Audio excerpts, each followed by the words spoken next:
Vamos a reanudar la conferencia después de matar un mosquito.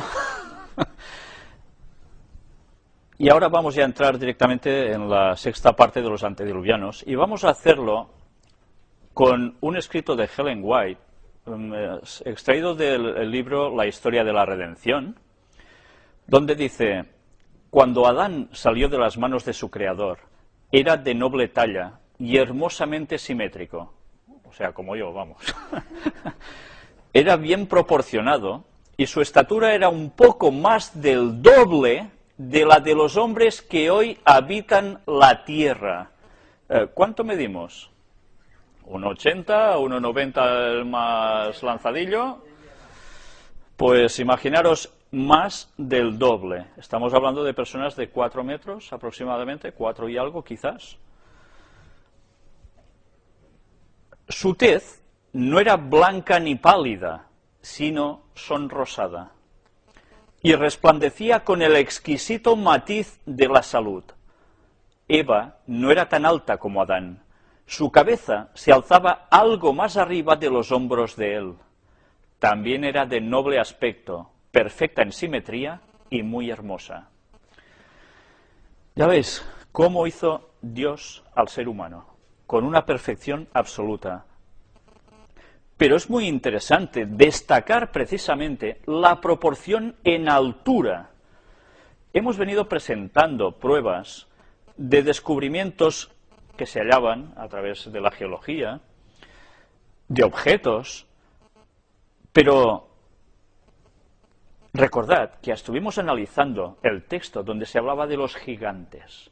Y el texto nos mostraba que los gigantes no solo fue después de esa unión, que tanta polémica trajo que ya explicamos aquí, sino que ya antes eran gigantes, porque comparados con nosotros y con los israelitas, cuando Moisés escribía los relatos de la creación, evidentemente eran muchísimo más altos que nosotros. Pues bien, ya veis aquí la descripción del momento de la creación, de nuestros primeros padres. En Génesis capítulo 9, versículos 18 y 19 nos dice: y los hijos de Noé que salieron del arca fueron Sem, Cam y Jafet, y Cam es el padre de Canaán. Estos tres son los hijos de Noé, y de ellos fue llena toda la tierra. Es interesante notar que Cam, de su descendencia, proceden Canaán, las tribus distintas de Canaán, los que posteriormente infligieron tantísimos problemas al pueblo de Dios que procedía de Sem, los semitas. Es interesante notar que esta gente de Canaán terminaron a un punto de maldad tan impresionante que Dios tuvo que mandar que desaparecieran del mapa. La gente cuando lee ese Jehová del Antiguo Testamento, que cómo puede ser que matara a todos y hasta el ganado, etcétera, etcétera, recordemos que como escribió Salomón, nada hay nuevo debajo del sol. La gente de Canaán llegó al extremo de la maldad de la gente antediluviana. Por eso, si una vez los tuvo que destruir con un diluvio, llegando a ese extremo de la maldad, se tuvo que repetir la historia con los cananitas. Y eso fue un acto de amor. Paradójicamente, es un acto de amor. Porque si esta gente seguía viviendo así, jamás podían ser felices. Pero lo peor es que hubiesen contaminado a tal punto el pueblo de Dios, que el pueblo de Dios hubiese sido raído de la faz de la tierra como pueblo de Dios. ¿Por qué? Porque sin seguir los caminos de Dios estarían perdidos. ¿Y qué no hubiese pasado si el pueblo de los semitas llegaran hasta años después? Pues que Jesús, que tenía que proceder de este pueblo, no hubiese nacido. Con lo cual, la salvación del mundo entero estaba condicionada. Pues bien, ahora ya podemos entender que cuando se dan las órdenes para que los habitantes de Canaán perezcan, se dan por un motivo muy concreto. Esta gente pasaba también a sus hijos por fuego y se hacían toda clase de perversidades y maldades en extremo máximo. Recordemos un versículo muy importante. Dios no les permite al pueblo hebreo llegar hasta Canaán porque antes, cuando habla de Abraham y demás, dice que no había llegado al colmo de la maldad este pueblo hasta sus días. Por tanto, Dios aún actuaba con misericordia y los aguantaba a pesar de que ya hacían todo lo que se podía imaginar, y más de malo. Pero aún les faltaba una parte, y Dios aguantando aún. ¿Esto no es misericordia acaso? ¿Tan malo era Dios? ¿Tan malo nos lo quieren pintar algunos a ese Jehová del Antiguo Testamento? Pero cuando llegan al extremo, al clímax que Dios determina, hasta aquí llegáis porque ya no se puede tolerar más, entonces es cuando ellos, los semitas, tienen que llegar hasta allí y pasa a ser su tierra prometida y entran en la conquista de Canaán. Y esto debemos tenerlo claro porque la gente confunde los términos del Jehová del Antiguo Testamento como malo, malísimo, cuando ese Jehová era el mismo Jesucristo que luego nació encarnado en Belén. ¿Cómo podía mostrarse él mismo de dos facetas tan distintas? Si no entendemos el por qué actuaba, con las historias de antes, no aprenderemos las lecciones de ahora y del de después. Esdras capítulo 9, versículos 1 y 2 nos dice: acabadas estas cosas, los príncipes vinieron a mí diciendo: el pueblo de Israel y los sacerdotes y levitas no se han separado de los pueblos de las tierras, de los cananeos, heteos, fereceos, jebuseos, amonitas, moabitas, egipcios y amorreos, y hacen conforme a sus abominaciones. Ya hemos hablado de qué tipo de abominaciones. Pues esto lo siguieron haciendo los que quedaron vivos de todos ellos. ¿Y qué pasó? Que los del pueblo de Israel se juntaron con ellos y caían exactamente en lo mismo. Porque han tomado de las hijas de ellos para sí y para sus hijos, y el linaje santo ha sido mezclado con los pueblos de las tierras, y la mano de los príncipes y de los gobernadores ha sido la primera en cometer este pecado. Una vez más, lo que hacen los dirigentes del pueblo, el resto del pueblo como borregos imitando. De ahí la importancia de los líderes. Pero es curioso, si no nos damos cuenta de las primeras palabras que aparecen en el versículo 2, no nos percatamos que la historia se repite siempre. ¿Qué sucedió con los antediluvianos? Los hijos de Dios se juntaron con las hijas de los hombres. No eran ángeles caídos ni historias de marcianitos que venían y hicieron sexo con mujeres de aquí muy majas, no. Una vez más se repite la historia. Los hijos de Dios se mezclan con los hijos que no siguen las cosas de Dios. Y el pueblo llega a lo peor de lo peor dentro de los israelitas. Continuamente en la Biblia se habla de los actos abominables que la nación, o el pueblo de Israel, mejor dicho, llegaba a cometer. Sacrificaron también sus hijos a fuego a Moloc. Pues bien, ¿Dios tenía que permitir esto? Vamos a hablar ahora sobre una continuación de pruebas arqueológicas de las cuales estuvimos hablando. Hoy no voy a mostrar todas, ni mucho menos, de las que hay, porque hay muchas más. Algunas solo os las citaré, como por ejemplo esta. Diréis, ¿esto qué es? ¿Un borrufet? ¿Un pitufo? ¿Qué es esto? Parece un catalán con borratina, con el sombrerito típico de Cataluña, ¿no? Pues esto que veis aquí es un dibujo hecho, plasmado aquí sobre un papel, de algo que aparece en unas cuevas francesas, de pinturas rupestres, de las cuales se habla de que eran los hombres primitivos. Pero no es lo único que aquí aparece. Este señorcito, este chico, este lo que sea, con este tocado arriba, sino que se muestran grabados de señoras con pantalón, con botas, con bolsos, etcétera, etcétera. Y no son cosas de ahora, son cosas de, ya lo veis, de cuándo. Las generaciones antediluvianas habían llegado a una moda que parece ser bastante parecida a la que estaban en la Edad Media. ¿No os recuerda un poco esta vestimenta así? Pues bien, algo parecido a eso. Lo curioso es que, ¿cómo puede ser que estas cosas, la ciencia, no les pueda dar la explicación? Pues muy fácil, porque no quieren creer en que los antediluvianos habían llegado al punto de máximo desarrollo. Y el diluvio acabó con ellos. No todos son animalitos pintados en cuevas o muñequitos. Hay cosas que sorprenden realmente. Y en esta página vamos a encontrar algo muy interesante. En 2001, el ministro para la Ciencia y la Tecnología, Murli Manohar Joshi, anunció oficialmente el descubrimiento: las estructuras sumergidas encontradas en el Golfo de Kambat, en Cambay, son los restos de una ciudad antigua que fue destruida por inundaciones imprevistas. Se afirmó también que las ruinas demuestran una notable similitud con los restos de las civilizaciones del Valle del Indo, que se desarrollaron en Harappa y en Mohenjo-Daro alrededor del 2700 a.C.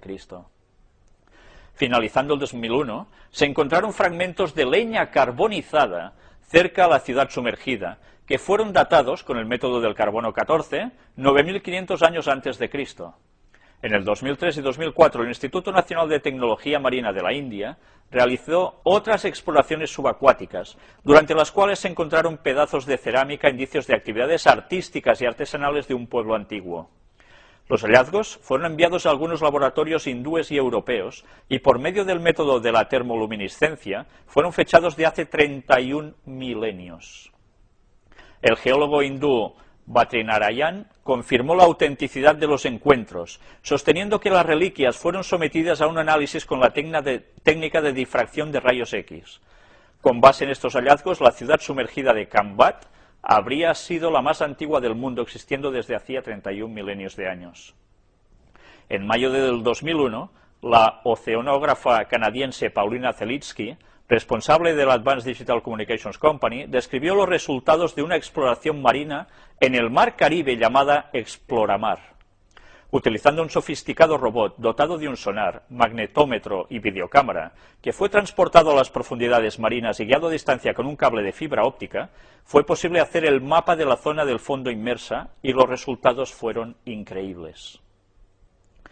Se encontraron estructuras megalíticas situadas a más de 600 metros de profundidad a lo largo del Cabo San Antonio, o península Guanacabibes, en el extremo oeste de la isla de Cuba. ¿Nunca habíais oído hablar de esto en Cuba? Pues sí, esto ya salió también en algunas noticias.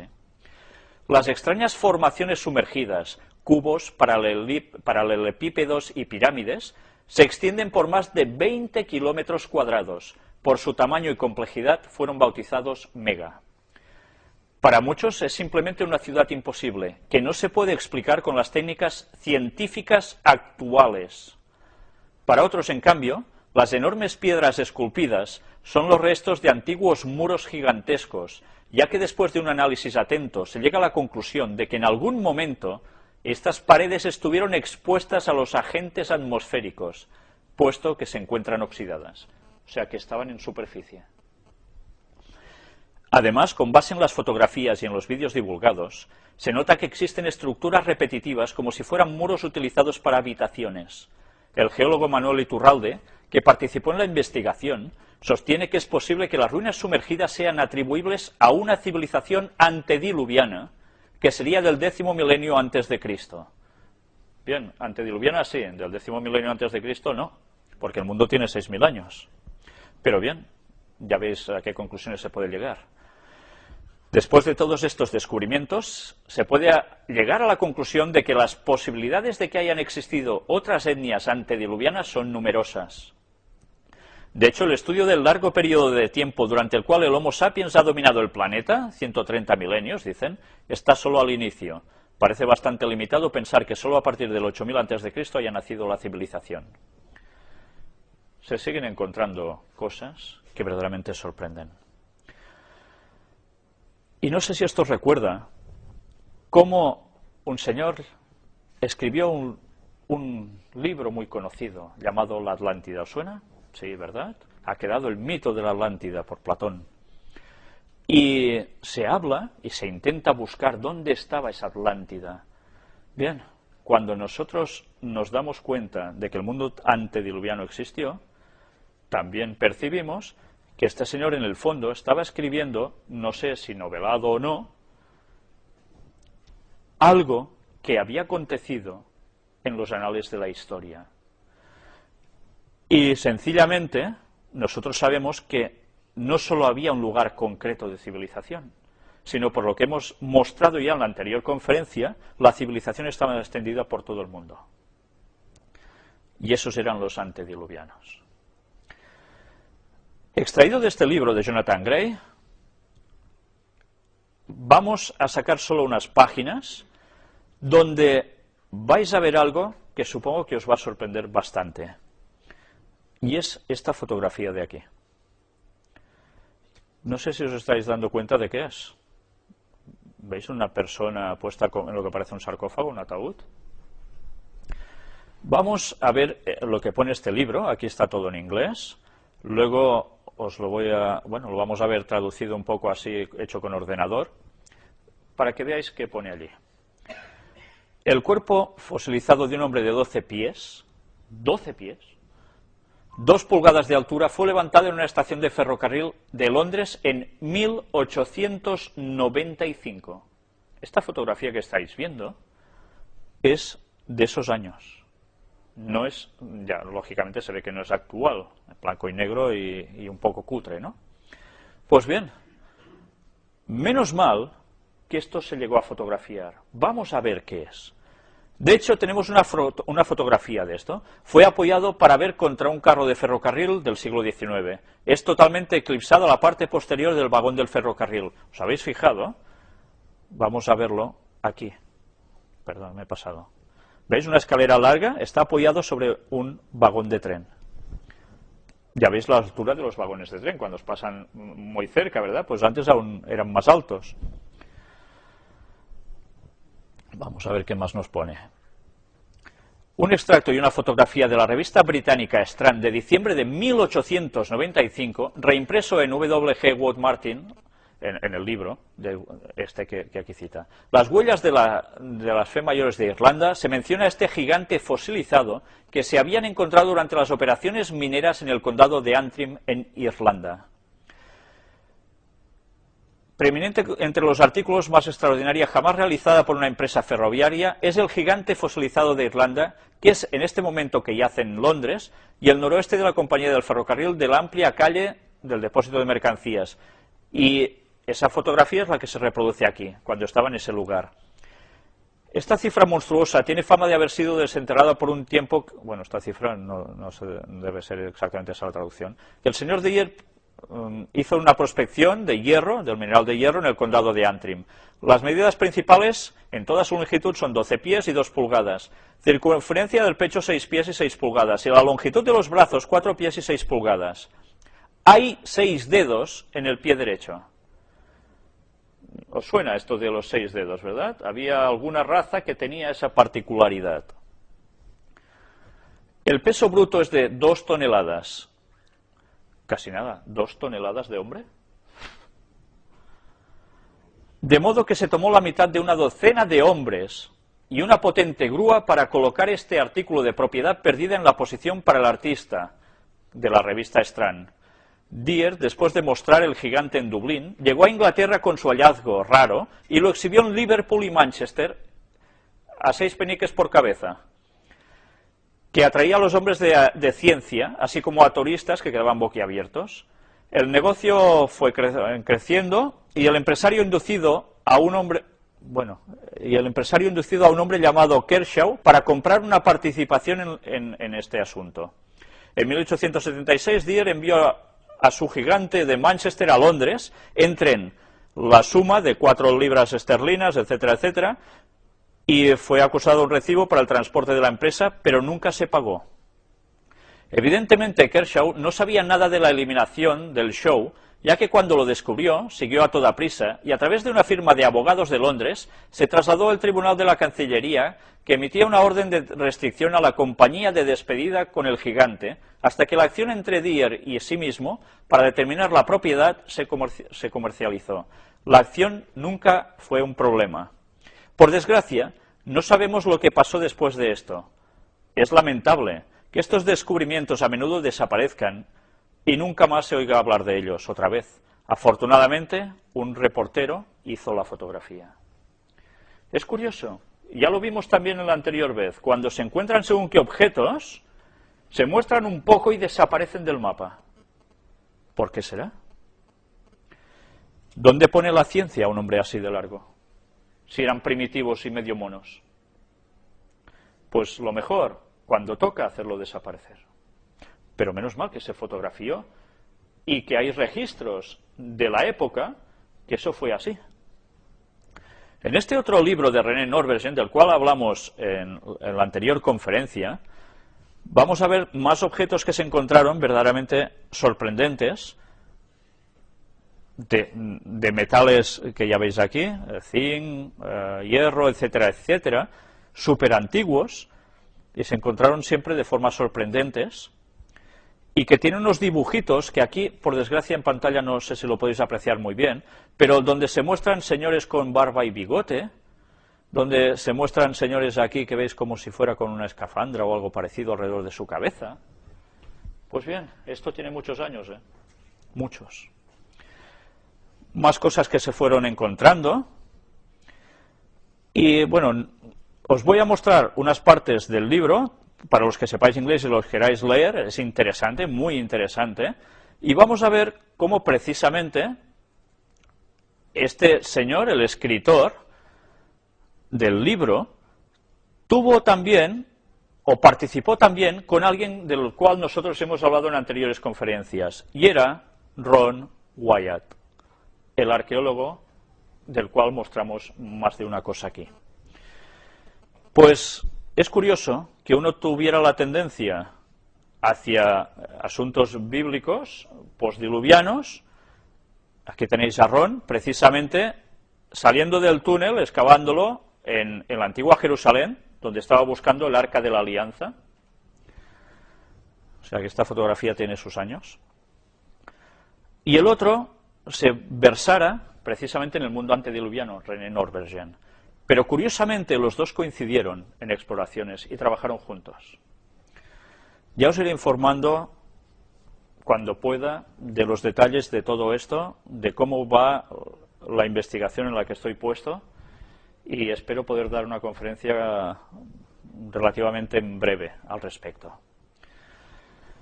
Bien, aquí tenéis todo esto. Vamos a seguir avanzando con otro libro de René Norbergen, donde se presentan también estas fotografías que aquí veis. ¿No veis? Una huella de dinosaurio y un pie enorme humano aquí. Pues curiosamente esto está sacado por ahí mismo. ¿Cómo puede ser si se dice de que no convivieron los dinosaurios y los hombres a la misma vez?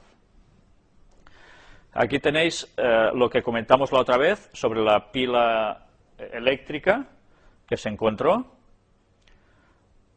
El avión del cual dijimos también algo ya, que apareció en Egipto, en las tumbas egipcias, que podía transportar hasta unos cuantos kilos de peso a 90 kilómetros por hora, se calcula. Y todo esto se encontró en las tumbas egipcias.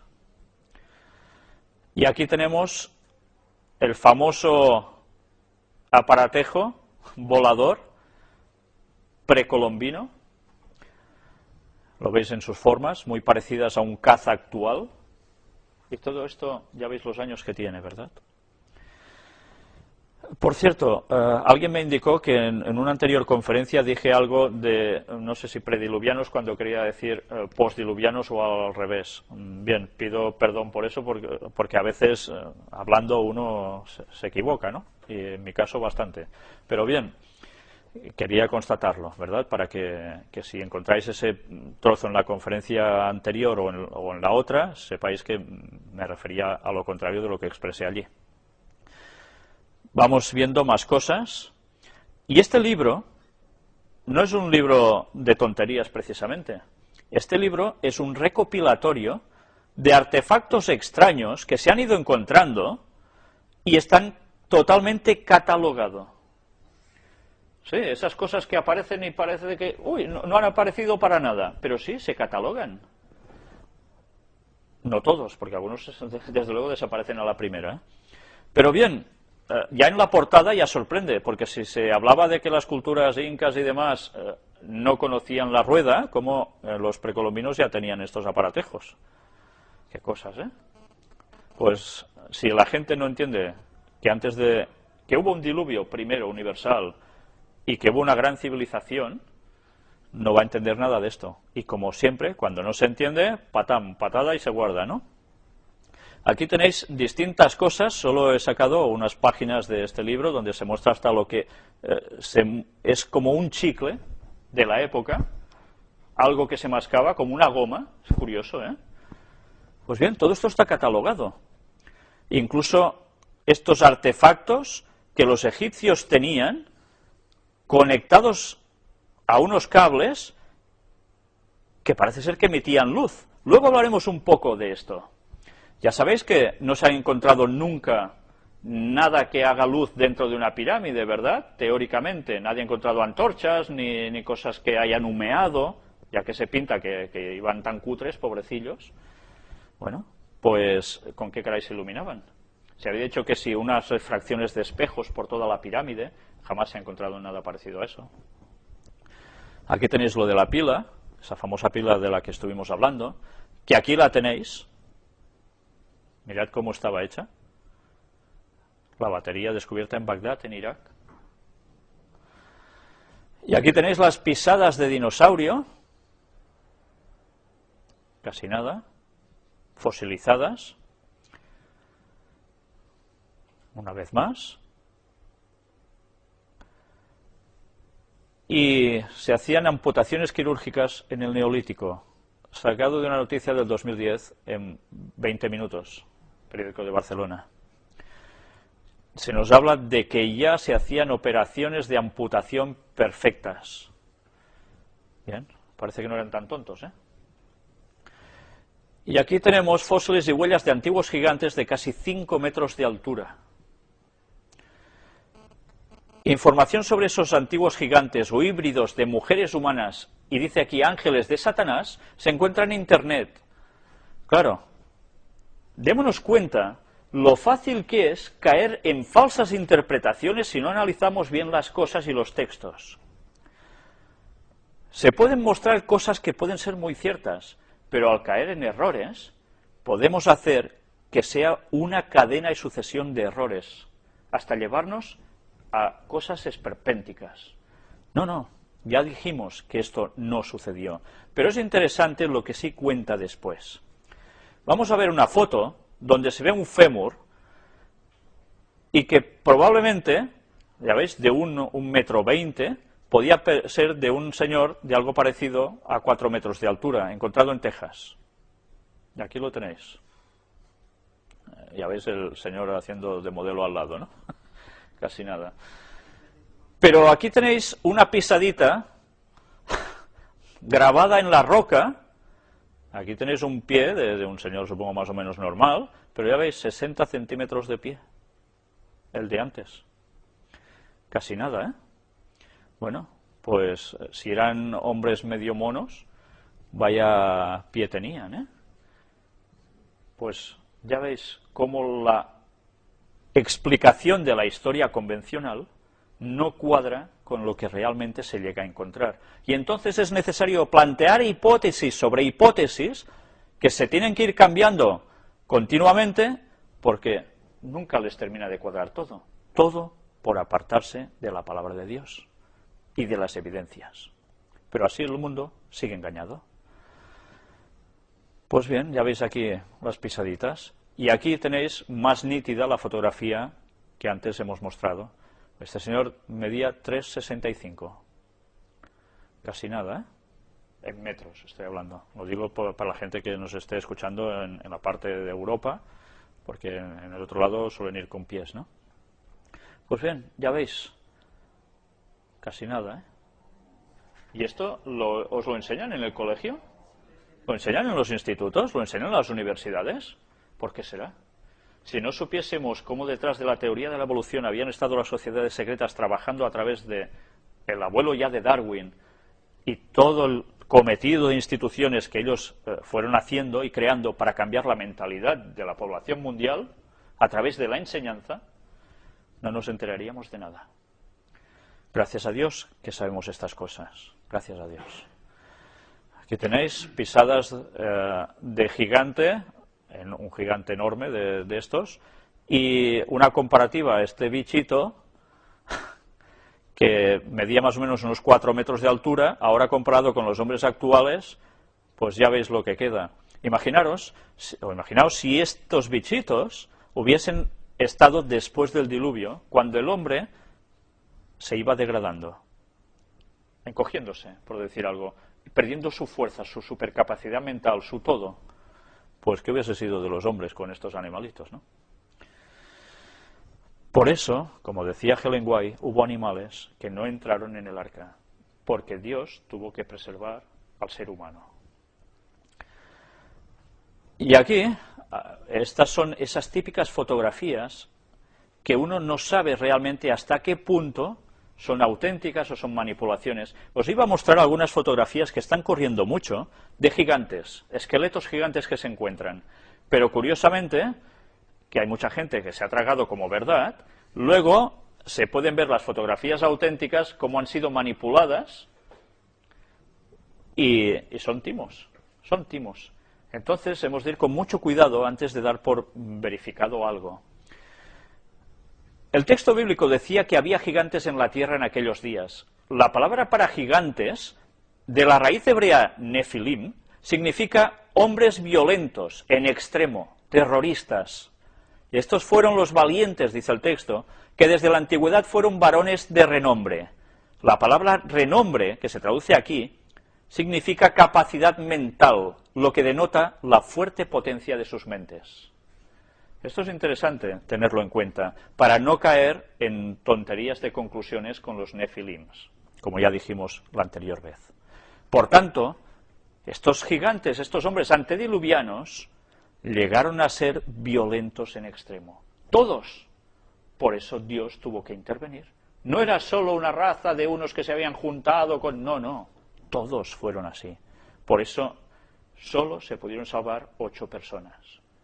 Más los que murieron justo antes del diluvio, que habían aceptado el mensaje de Noé. Los antediluvianos no tenían libros ni anales escritos, pero con su gran vigor mental y físico disponían de una memoria poderosa que les permitía comprender y retener lo que se les comunicaba, para transmitirlo después con toda precisión a sus descendientes. Durante varios siglos hubo 7 generaciones que vivieron contemporáneamente y tuvieron la oportunidad de consultarse para aprovechar cada una los conocimientos y la experiencia de las demás. Citas del Espíritu de Profecía. En nuestros tiempos tenemos registros fieles de personas de la antigüedad que relataron el linaje de sus antepasados antediluvianos. Los sumerios, quienes según se cree fundaron la primera civilización después del diluvio, reconocieron la civilización prediluviana que los antecedió. Debido a un descubrimiento en 1922, hecha por Will Blundell, a pocas millas al norte de Ur, la ciudad de Abraham, Ur de los Caldeos, en Babilonia, lo que se llama ahora el prisma de Welt, escrita por el escriba Nur-Ninsubur, alrededor del 2100 a.C. Aquí relata la historia de progreso de los antediluvianos, de los 10 reyes que gobernaron en esas generaciones, y termina su relato con la frase, y el diluvio destruyó la tierra. Es curioso, ¿eh? 10 reyes que gobernaron. ¿Recordáis lo que nos dice la profecía al final de todo? Del tiempo del fin, cuando Cristo vaya a volver. 10 reyes o 10 reinos. Es curioso, ¿eh? El paralelismo, una vez más. Y luego, ¡pam!, se termina. Arsubanipal, quien se dice que fundó la biblioteca de Nínive, dijo que le encantaban los escritos anteriores al diluvio. Los antiguos chinos reconocieron que sus antepasados comunes eran hombres 2 veces más altos que ellos. Pero el relato cumbre de estos acontecimientos es la épica de Gilgamesh, que relata todo, con lujo de detalles, acerca del avance mental de los antediluvianos y cómo fueron destruidos por un diluvio mundial, y que solo un hombre llamado Nu y su descendencia sobrevivió a esta catástrofe, llevando en su embarcación vestigios de la raza destruida. Esto es interesante. ¿De verdad nosotros pensamos que cuando Noé y sus hijos y sus esposas entraron en el arca con todos los animales, entraron con las manos en los bolsillos? ¿No llevaron nada de sus conocimientos? ¿No tan solo en la mente, sino físicamente? Pues bien, curiosamente el relato de Gilgamesh nos dice que entraron con vestigios. Esto es muy importante, porque quizás hoy no nos va a dar tiempo, seguramente no, pero al final, en la próxima, que espero que ya sea la última, sobre los antediluvianos, vamos a hablar precisamente sobre esto, porque hay algo muy importante que va a constatar que esto no son bromas.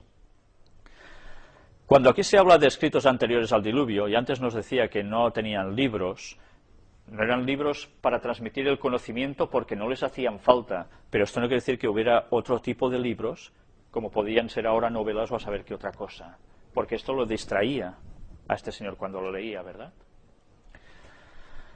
En el mundo antediluviano había muchas obras maravillosas de arte y ciencia. Estos descendientes de Adán, recién salidos de la mano de Dios, poseían capacidades y facultades que no se ven hoy en día. Esto lo escribió Ellen White. Y ya hemos visto que realmente hacían maravillas y muchas más cosas que seguramente jamás nos encontrarán. Un interesante artículo apareció en muchos otros periódicos en Estados Unidos el 10 de abril del 1967. Informaba el descubrimiento de un artefacto y de restos humanos en la mina Rocky Point en Gullman, Colorado. A una profundidad de 400 pies, relataba el Saturday Herald de la ciudad de Iowa, los excavadores hallaron huesos humanos incrustados en una veta de plata. Según las normas geológicas, el hallazgo tenía varios miles de años de antigüedad, pero además de los huesos, encontraron la punta de una flecha de cobre bien templado de 4 pulgadas de largo. En armonía con el pensar científico, ni los huesos ni la flecha deberían hallarse en ese lugar, y sin embargo, ahí estaban, inexplicable e inesperadamente. En 1581, un comerciante llamado Hiram de Witt consiguió un pedazo de cuarzo del tamaño del puño de una mano. Mientras se la enseñaba a un amigo, se le cayó de la mano y al tocar el suelo se quebró. Pero qué sorpresa para ellos al encontrar dentro un clavo largo, bien recto y con la punta perfecta. Para colmo, el cuarzo no es un mineral que se pueda crear, sino que el cuarzo se forma. Al llevar esto al laboratorio, los evolucionistas dijeron que tenía 1 millón de años, mientras que los creacionistas concuerdan la edad original del clavo con el relato del diluvio.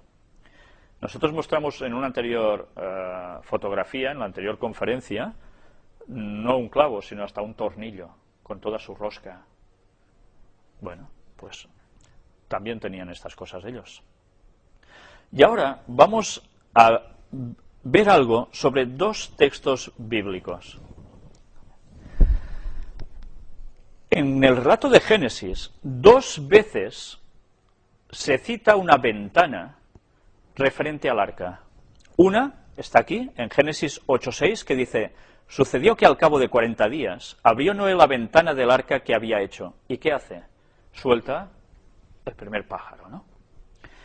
Hay otro texto, en Génesis capítulo 6 y versículo 16, que nos dice: una ventana harás al arca y la acabarás a 1 codo de elevación por la parte de arriba, y pondrás la puerta del arca a su lado, y le harás piso abajo, segundo y tercero. Son los 2 lugares donde se habla de ventana. Bien, cuando nosotros leemos nuestras Biblias, esto no lo percibimos, pero en el lenguaje original vamos a ver qué realmente dice allí.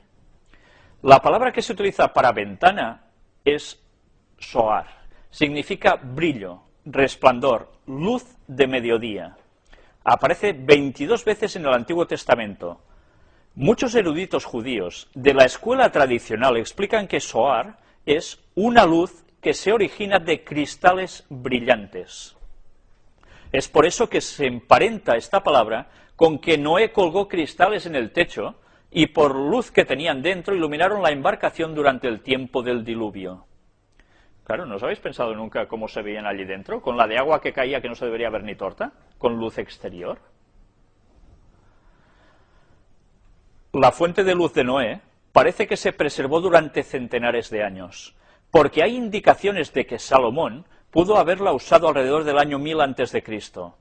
Un antiguo manuscrito judío titulado La reina de Saba y su único hijo Menyelec contiene la declaración: la casa del rey Salomón estaba iluminada como si fuese de día, porque en su sabiduría había colocado en el techo de su casa perlas que eran semejantes al sol. Interesante, ¿eh?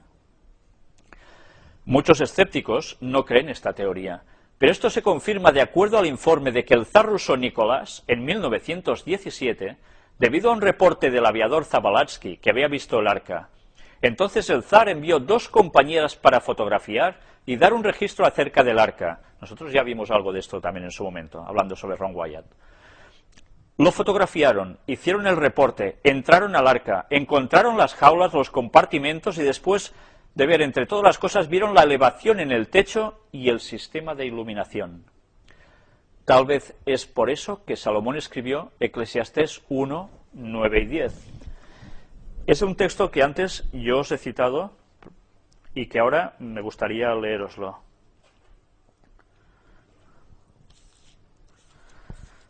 Eclesiastés, capítulo 1, versículos 9 y 10.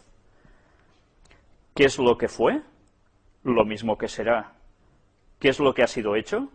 Lo mismo que se hará, y nada hay nuevo debajo del sol.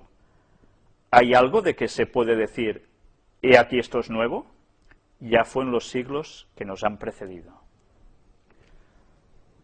Todo ya ha pasado antes también. Y este texto me gustaría que lo recordaseis, porque justo al finalizar la trama de los antediluvianos, lo deberemos tener presente en nuestras memorias.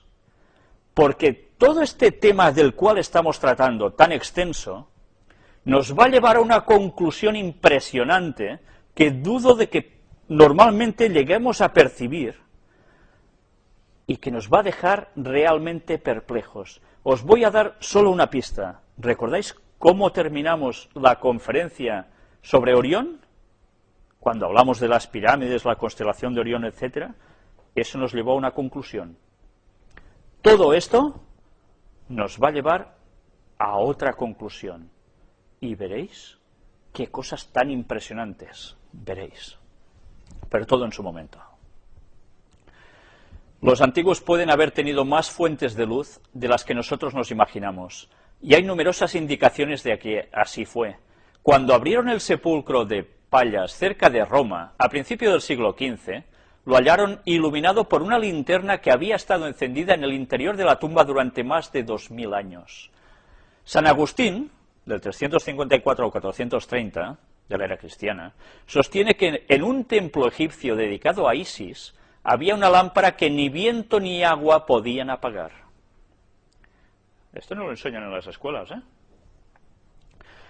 Hasta la invención de la bombilla eléctrica en 1890, el hombre poseía velas, lámparas de aceite y antorchas que humeaban y manchaban los cielos rasos.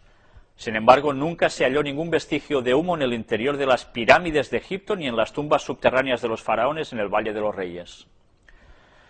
Y bien, eso que decíamos de los espejitos, ¿no? Que quizás podía ser por eso. Pues quizás es que había ya gente de esos momentos que conocían una luz artificial. ¿Y el asunto de la química lo dominaban los antediluvianos? Hay un texto muy interesante. Vamos a leerlo, no sé si allí aparece en el texto, en la pantalla, creo que no. Génesis capítulo 6, versículo 14. Hazte un arca de madera de gofer, harás aposentos en el arca y la calafatearás con brea por dentro y por fuera. Esto se lo da como indicación Dios a Noé a la hora de construir el arca, ¿verdad? Cuando Noé recibe estas palabras, vamos a ver qué podemos sacar de todo esto. La palabra traducida por brea es la del hebreo kofer, que se cree está relacionada con el término asirio kuper, que es asfalto. El asfalto es un producto del petróleo Y como se sabe, el petróleo natural está formado por restos de vegetales y animales que han sido sometidos a un tremendo calor y a una alta presión. Siendo que el asfalto no existía en forma natural, porque lógicamente ya hemos visto que el petróleo sale precisamente del mundo antediluviano, de cómo quedó sepultado, por tanto, si ellos aún existían, ¿de dónde lo sacaban? Siendo que el asfalto no existía en forma natural, debemos suponer que era producido artificialmente, lo que presupone un conocimiento muy avanzado de la química, particularmente de los hidrocarburos. Si los antediluvianos conocían la química de los hidrocarburos y su producción, toda la gama de productos del petróleo estaban a su alcance, desde los selladores impermeabilizantes hasta los plásticos y los otros materiales sintéticos. Y lo más importante, deben haber sido capaces de producir lubricantes para toda la maquinaria y combustible para los motores. Porque ya vimos que tenían piezas engranadas, ¿no? Ya lo mostramos aquí. Pues será una mera casualidad que la raíz de la palabra química se atribuya a Kem, el antiguo nombre de la tierra de Egipto, la tierra de Cam, derivado del nombre bíblico Cam, uno de los 3 hijos de Noé. Curioso, ¿eh? Cuando uno empieza a saber palabritas del idioma original en el que está escrito la Biblia, cómo cambian las cosas, ¿eh? Las cosas secretas pertenecen a Jehová nuestro Dios, mas las reveladas son para nosotros y para nuestros hijos por siempre. Deuteronomio 29:29. Y eso es algo que debemos tener presente. No podemos saberlo todo, pero hay cosas que sí. Estos y más avances tecnológicos lograron desarrollar los antediluvianos, sin contar otras como calderas de cobre ceremoniales chinas de inmenso grosor, con escritura en su interior. Newton Anderson encontró una campanilla extremadamente muy bien hecha, con la figura de un dios en la cima del mango. Está hecha de latón y bronce, arsénico, sodio y antimonio, los cuales no se encuentran en aleaciones modernas. Aparte de eso, también el martillo encontrado con 96,6% del hierro, 0,74 de sulfuro y 2,6 de cloro. Los físicos dicen que bajo las condiciones atmosféricas actuales es imposible hacer aleaciones de esta magnitud. Las investigaciones nos llevan a que solo la condición atmosférica antediluviana, de la cual nosotros ya hablamos, es la única explicación posible para que se forje estas condiciones metálicas. Todo esto va en asemejación con el relato bíblico de Génesis 4:22, asegurando su real existencia. Vamos a leer un momento Génesis 4:22.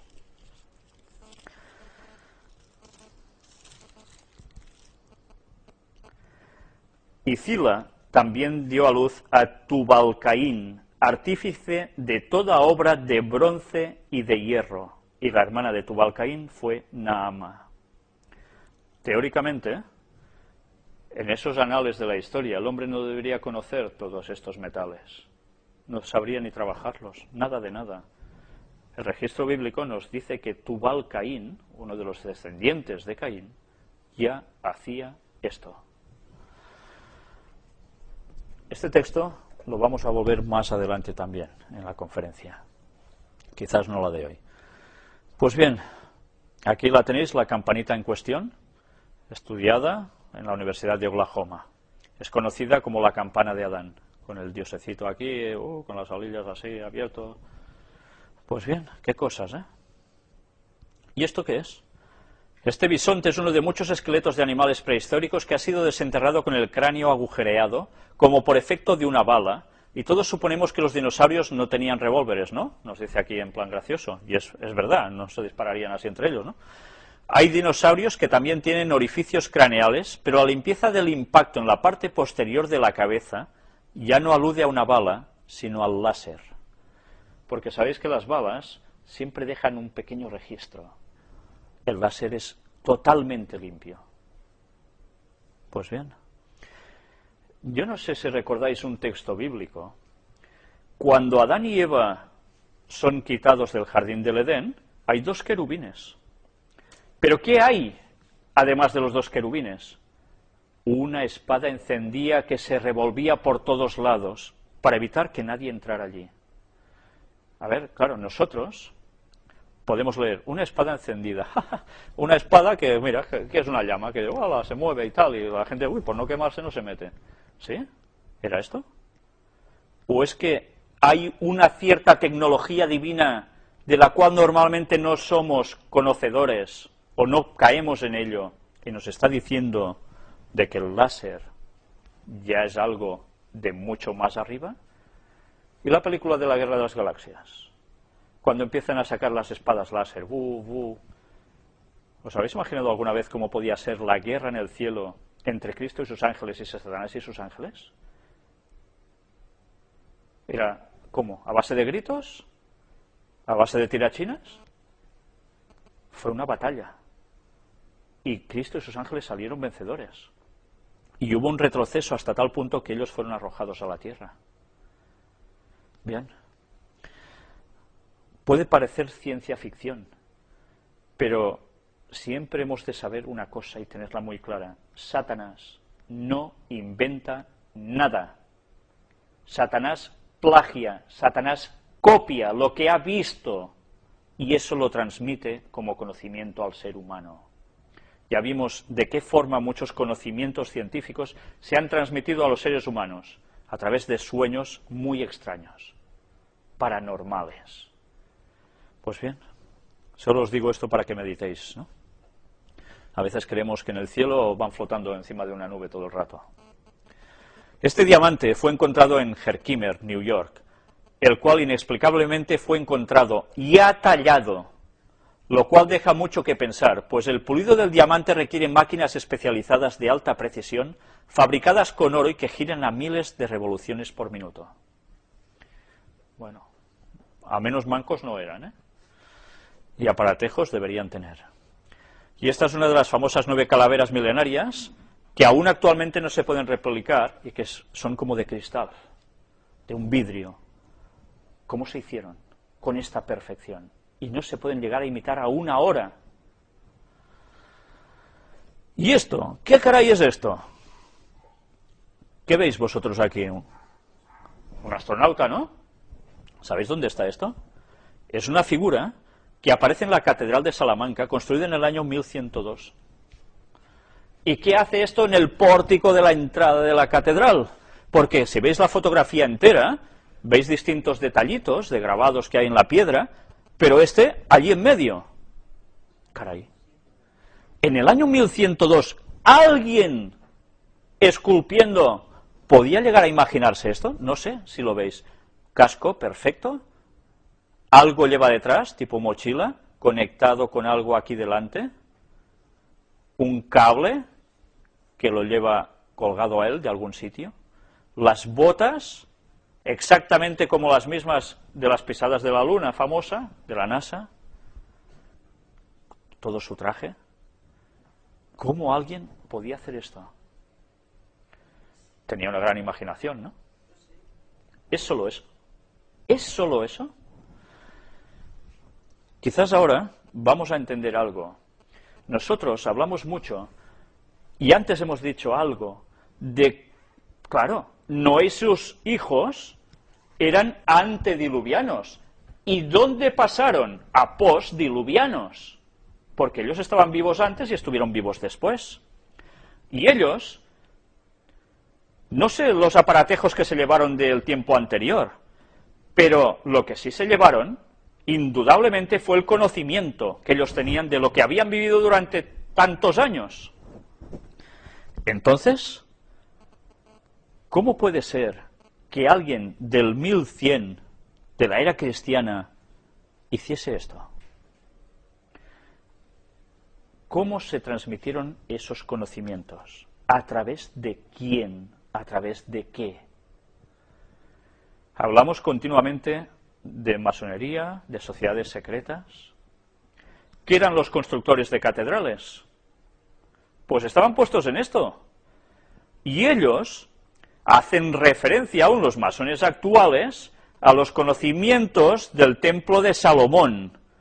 Pero que no queda allí, sino que se remontan a los conocimientos que Hiram Abiff, el constructor del templo de Salomón, ya poseía gracias al legado, ¿sabéis de quién? ellos se remontan hasta el mismísimo Tubal Caín que nosotros antes hemos hablado. Lo cual, cierto o no cierto, evidentemente cuando ves estas cosas te das cuenta que cuentos del todo no son, alguien fue transmitiendo este conocimiento de generación en generación y que no todo el mundo llegó a saberlo, pero sí una cierta élite. Vamos a hablar precisamente ahora de la masonería y Tubal Caín. ¿Cómo vamos de tiempo? Vamos a intentar terminar con esto el tema de hoy. Génesis 4:22, antes lo hemos leído. Y Zila también dio a luz a Tubal Caín, artífice de toda obra de bronce y de hierro, y la hermana de Tubal Caín fue Naama. Ahora estamos situados. Vamos a hablar de este personaje antediluviano y que era un artífice en obras. Vamos a ver, sacada de la página del portal masónico del Guajiro, o sea, no me lo invento yo, es una página verdaderamente masónica, nos habla sobre la leyenda de Hiram Abif. Vamos a leer lo que aquí nos dice. La maestría masónica explica que estando cerca la terminación del templo, Salomón encargó a Hiram Abif que realizase el diseño de todas las obras de decoración del templo. Este instaló el taller de fundición en una explanada no lejos del Jordán y otorgó a los masones 3 categorías: aprendiz, compañero y maestro, enseñándoles signos, toques y palabras de paso. Había 70.000 aprendices, 8.000 compañeros y 3.600 masones. Ya sabéis que aún esto sigue entre ellos, esos toques, esas formas de ciertas palabras para reconocerse. Cuando el templo estaba a punto de ser terminado, la reina de los sabeos, Balquis, princesa cuya belleza era célebre en todo Oriente, viajó a Jerusalén para conocer a Salomón, pero el encuentro no resultó del todo afortunado. Balquis, tras conocer por el cuervo Hut-Hut un asunto relacionado con la cepa de vid que se encontraba junto al altar, recriminó a Salomón: para asegurar tu propia gloria has violado la tumba de tus padres y esta cepa. Y éste respondió con serenidad que en su lugar elevaré un altar del porfirio de maderas de olivo que haré decorar con 4 serafines de oro.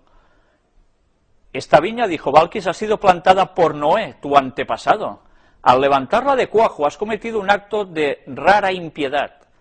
Por ello, el último príncipe de tu raza será clavado en este madero como un criminal. Es curioso cómo mezclan las cosas, ¿eh? ¿Quién sería ese al cual ellos se refieren aquí? Jesús, ¿no? Pero el suplicio salvará tu nombre del olvido y hará llover sobre tu casa una gloria inmortal. Esto, evidentemente, hay que tomarlo con precaución. No estoy diciendo que esto sea cierto, pero es lo que ellos explican. Balquis añadió que quería conocer a Hiram Abif, y finalmente lo consiguió. Tras conocerlo, argumentó que deseaba conocer a los masones, y Salomón se negó.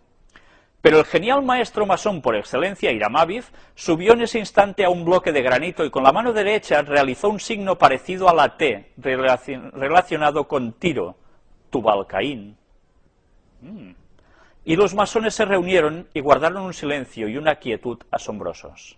¿Ya veis? La T de Tiro de Tubal Caín.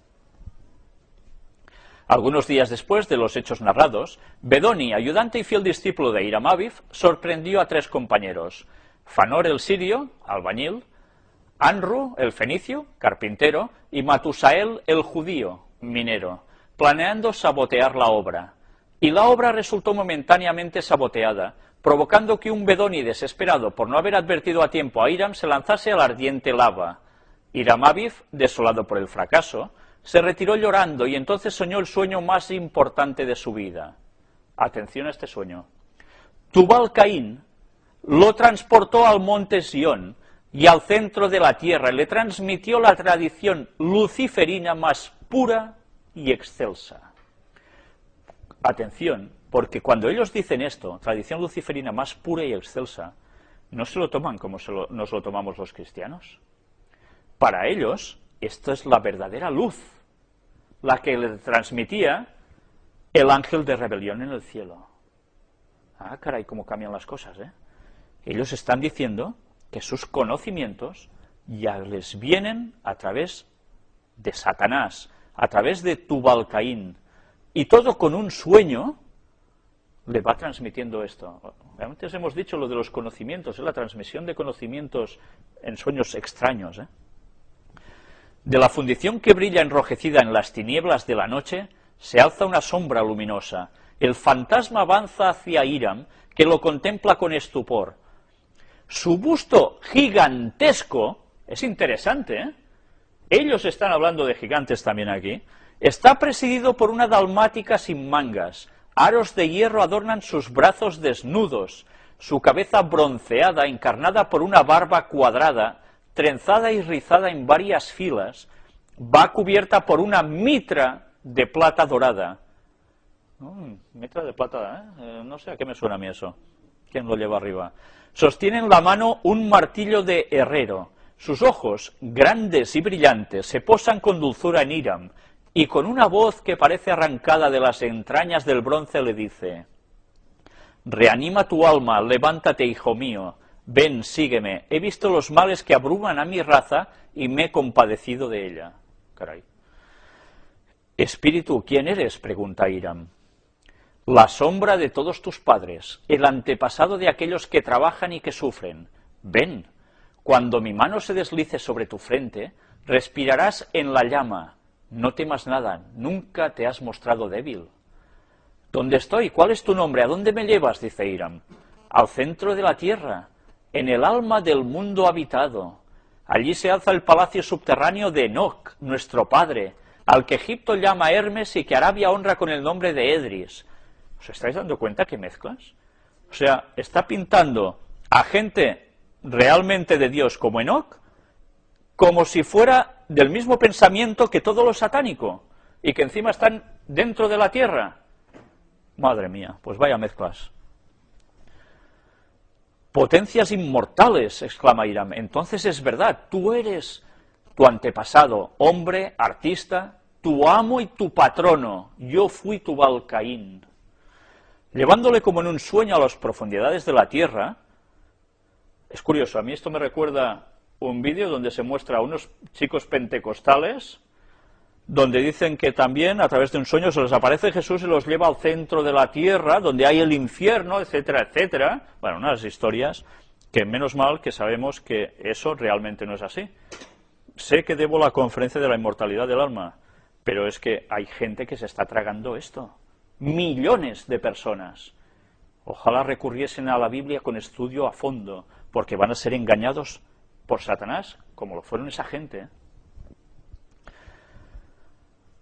Tubal-Caín instruye a Hiram Abib en lo esencial de la tradición de los cainitas, los herreros, dueños del fuego. O sea, que les está dando además el conocimiento de los hijos de Caín. En el seno de la tierra, Tubal-Caín muestra a Hiram la larga serie de sus padres: Iblis, Caín, Enoc, Irad, Mesuyael, Matusael, Lamec, Tubal-Caín. Y entonces le transmite a Hiram la tradición luciferina. Al comienzo de los tiempos, hubo dos dioses que se repartieron el universo. ¿Dos dioses hubo que se repartieron el universo? Yo lo que sé por la Biblia es que un gran y extenso ángel, el líder de ellos, se rebeló contra Dios. ¿Y se lo repartieron? Bueno, Satanás vino a parar a la tierra y esa es la única parte que tiene de poder. El resto es en manos de Dios. Pero ya veis cómo pintan ellos las mismas cosas de modo distinto. Adonai, el amo de la materia, que Adonai ya sabéis que sería nuestro Dios auténtico, el bíblico, el amo de la materia y ¿cómo pone? El emérito tierra e Iblis, Samael, Lucifer, Prometeo, Baphomet, el amo del espíritu y el fuego. El primero creó al hombre del barro y lo animó. Iblis y los Elohim, dioses secundarios, que no quieren que éste sea un esclavo de Adonai, despiertan su espíritu, le dan inteligencia y capacidad de comprensión. Ya veis, o sea que los malos, teóricamente, para nosotros, aquí pone que vienen a ser los buenos, ¿vale? A la inversa. Esto ya va apareciendo en películas también que nos suenan, como de ángeles y demás, ¿eh? Mientras Lilith, hermana de Iblis, Samael, Lucifer y Baphomet, de la cual estuvimos hablando también en una de las charlas, se convertía en la amante de Adán, el primer hombre. enseñándole el arte del pensamiento. Iblis seducía a Eva y la fecundaba, y junto con el germen de Caín deslizaba en su seno una chispa divina. Según las tradiciones talmúdicas, Caín nació de los amores de Eva e Iblis, y Abel de la unión de Eva y Adán. Y esto es el Talmud, en lo que se basan también todo el mundo cabalista, todo el mundo judío que no sigue a Dios, sino que se inclina por todo lo contrario. Más tarde Adán no sentirá más que desprecio y odio por Caín, que no es su verdadero hijo. Caín dedica su inteligencia inventiva que le viene de los Elohim a mejorar las condiciones de vida de su familia expulsada del Edén y errante por la tierra. O sea que quien transmitió los conocimientos al ser humano de cómo avanzar tecnológicamente, teóricamente, fueron los Elohim, esos que nosotros diríamos los ángeles caídos. Un día, cansado de ver la ingratitud y la injusticia, se rebelará y matará a su hermano Abel. Caín aparece ante Hiram Abif y también le explica su injusta situación, añadiendo que en el curso de los siglos y los milenios, sus hijos de los Elohim e Iblis, trabajarán sin cesar para mejorar la suerte de los hombres, y que Adonai, celoso tras intentar aniquilar a la raza humana tras el diluvio, verá fracasar su plan gracias a Noé, que será avisado por los hijos del fuego. Vaya forma de liar la troca que digamos nosotros en catalán, ¿vale? Como decimos en catalán, bueno, esto es súper complicado, se tuerce todo lo que es para decir todo lo contrario. Impresionante. Pero eso es siempre el juego de Satanás. Al devolver a Hiram a los límites del mundo tangible, Tubal-Caín le revela que es el último descendiente de Caín, último príncipe de la sangre del ángel de luz e Iblis, y que Balquis pertenece también al linaje de Caín, que es la esposa que le está destinada para la eternidad. Tras regresar al templo conducido por Tubal-Caín, Hiram Abif está aturdido por el sueño y las visiones. Acaba la obra y se une a Balquis. Ya sabéis, como ya presentamos en una de las conferencias, que precisamente Hiram Abif no había sido designado por Dios para levantar el templo, que Dios hubiese suscitado gente del pueblo mismo hebreo para hacer el templo a la misma perfección, pero él recurrió al rey de Tiro, a los paganos, y ya vimos como precisamente a través de las historias este señor, como dice Ellen White, fue el que introdujo lo peor de lo peor dentro del pueblo hebreo, del pueblo Israel. Y él, ya veis, para los masones es la pera, es el no va más, que todo lo contrario a lo que Dios dice siempre. Casi terminadas las obras del Templo de Jerusalén, 3 compañeros que veían difícil ser admitidos en la maestría masónica decidieron conseguirla por la fuerza. Apostados cada uno en una puerta del templo, invitaron a Hiram a desvelar sus secretos. Como éste no quiso revelarlos, cada uno le asestó un golpe, uno con una regla sobre el gaznate, otro con una escuadra de hierro sobre el pecho izquierdo y un tercero con un mazo en la frente, y lo hirieron de muerte. Ya sabéis que estos son símbolos usados por la masonería. Los asesinos escondieron el cuerpo sin vida de noche en un bosque, plantando sobre su tumba una rama de acacia, símbolo de la inmortalidad y la maestría. ¿Recordáis el árbol que el Papa tenía en la Jornada Mundial de la Juventud en Madrid a su lado como árbol de la vida? ¿Cuál era? La acacia. Curioso con los simbolismos, ¿eh? Más satánico ya, imposible, pero bueno. Hiram fue descubierto y vengado. Su cuerpo reposó en el monte Sion, a unos pocos metros de la puerta de Sion. Pues bien, vamos de momento a parar aquí y ahora vamos a decir si continuamos la conferencia o nos vamos a casa.